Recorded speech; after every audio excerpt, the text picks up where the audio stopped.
سلام امیدوارم که حالتون عالی باشه. رسیدیم به درس هفتم کتاب vocabulary for Ielts Tourism and Travel.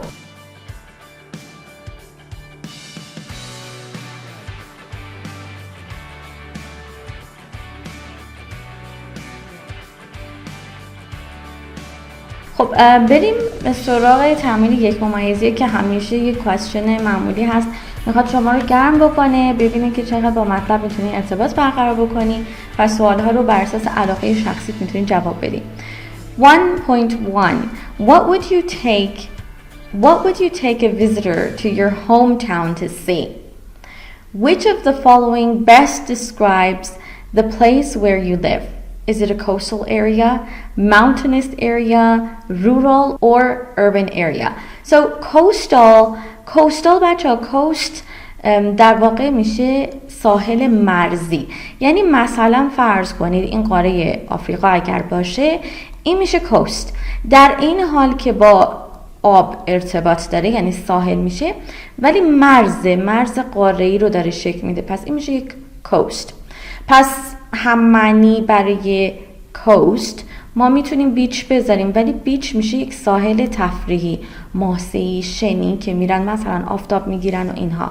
خب یه دونه کلمه دیگه هم اینجا میذارم براتون، شور، که یاد بگیرین. ببینین شور به معنی همون ساحله، ولی مثلا فرض کنید حالا قدیما حتما دیدین یا توی ویدیو، مثلا منظورم تو ویدیوهای قدیمی حتما دیدین، یه دونه بطری هست که توش نامه میذاشتن. این نامه وقتی که میرسید به ساحل میگفتن it reached shore. اوکی، پس پرپسش یکم فرق میکنه.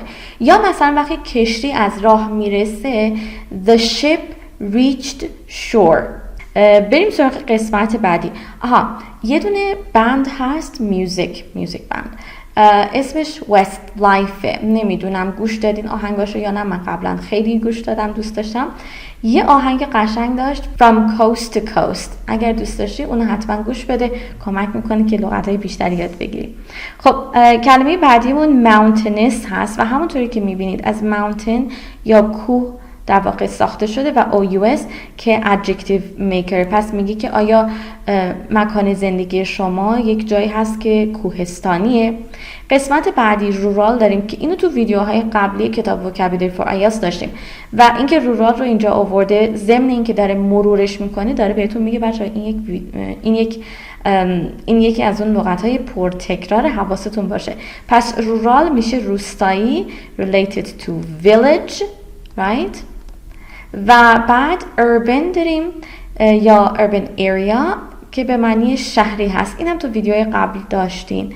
برای urban یه دونه کلمه urbanization اینجا می نویسم، urbanization. چه با S بنویسین چه با Z، دوتاش اوکی هست. و urbanization یعنی شهرسازی. اوکی، شهرسازی. بریم سراغ تمرین بعدی، شماره 1.2. برای این قسمت درست مثل قسمت‌های دیگه یا درس‌های قبلی شما یک لیسنینگ دارین. 4 نفر دارن صحبت میکنن و مکان زندگیشون دارن توصیف میکنن. Complete the table below. Use the correct adjective from 1.1 for the type of place. توی این ستون، توی این کالم که اینجا براتون گذاشته، پس کالم میشه ستون.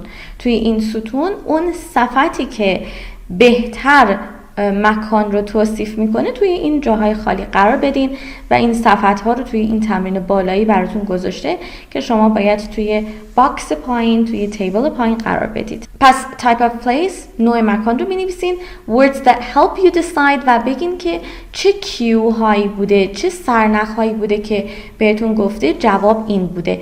توی جاهای خالی این رو بنویسید. تمرین 1.3 باز ادامه همون لیسنینگ، آدیو رو دوباره گوش میدین and decide which of the speakers' hometowns can be reached by air. به کدومی که از این شهرهایی که حالا سپیکرها صحبت کردن میتونیم به وسیله by air، به وسیله هواپیما، مثلا از طریق هوا یا به روش هوایی، by rail به روش قطار یا ریلی، by road به وسیله جاده یا از طریق دریا میتونیم بهشون دسترسی پیدا بکنیم. پس can be reached. یک نکته در مورد can be reached توضیح بدم. مثلا I can be reached at.